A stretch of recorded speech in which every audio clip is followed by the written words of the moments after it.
affaire que je fais quand j'arrive chez nous, j'ouvre Internet puis je vais sur Facebook. Moi, je vois plus l'intérêt de faire du sport pour aller dehors. J'aime tout se passe sur Internet.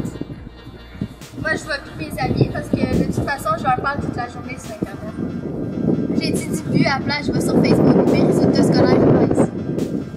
Je manque de sommeil parce que je m'endors devant mon ordi sur Facebook. Maintenant que nous sommes dépendants des technologies, croyez-vous que nous pourrons vivre sans celles-ci?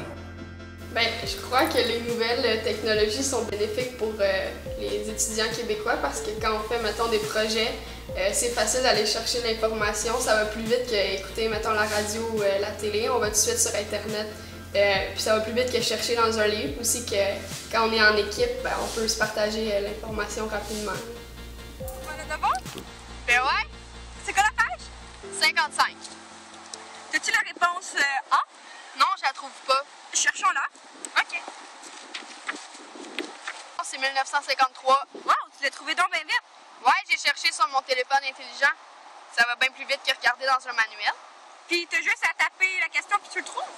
Ouais, ben je tape en gros des mots-clés puis la réponse me sort sur Wikipédia. Wow, vraiment intéressant. D'après moi, la qualité de l'information serait moins bonne si elle serait véhiculée seulement sur Internet. Parce qu'on ne sait pas d'où provient la source, on ne sait pas si c'est fiable et on ne sait pas qui la véhicule. Comme ça se transmet facilement, donc l'information peut prendre une grande ampleur, mais on ne sait pas si elle est bonne ou non. Donc quand c'est à la radio, on sait que c'est des animateurs et des personnes fiables qui diffusent l'information. Je crois que la radio a encore sa place au Québec pour les médias d'information, sauf que c'est pas pour notre génération, c'est plus pour la génération de nos parents. Parce que quand ils sont en auto, ils vont écouter des chaînes d'information pour s'informer, tandis que nous, ce serait plus comme la musique qu'on écouterait à la radio. Je crois que oui, l'Internet affecte notre capacité d'attention parce qu'on est habitué d'être plus souvent comme entertainé, fait que on va être souvent distrait par cette petite machine-là. Mettons qu'on écoute un film, ben on va être plus porté à aller regarder ou qu'on parle avec nos amis, là.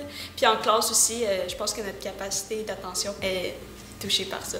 Ils sont dans la culture de l'instantané. Tout le reste qu'ils sont en train de faire va disparaître. Ils sont ensemble, mais ils ne sont pas ensemble. Ils sont chacun sur leur cellulaire en train de texter. C'est comme s'ils ne sont pas capables d'être juste, mettons, la petite gang d'amis ensemble. Il faut qu'ils soient en connexion avec le restant de la planète en même temps.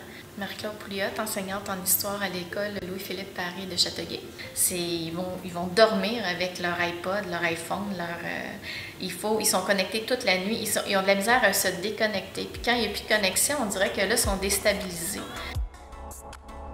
Selon nous, la cyberintimidation est pire que l'intimidation parce que les paroles de la personne ont souvent tendance à dépasser ses pensées et aussi parce qu'il est plus facile de dire des méchancetés gratuites à quelqu'un sur Internet que dans la vraie vie. On trouve aussi que les rumeurs se propagent beaucoup plus vite et que les personnes non concernées vont la connaître.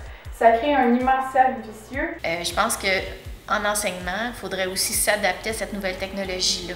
Puis il faudrait s'en servir à travers nos cours pour aller les intéresser encore plus, puis aller les chercher dans leur génération.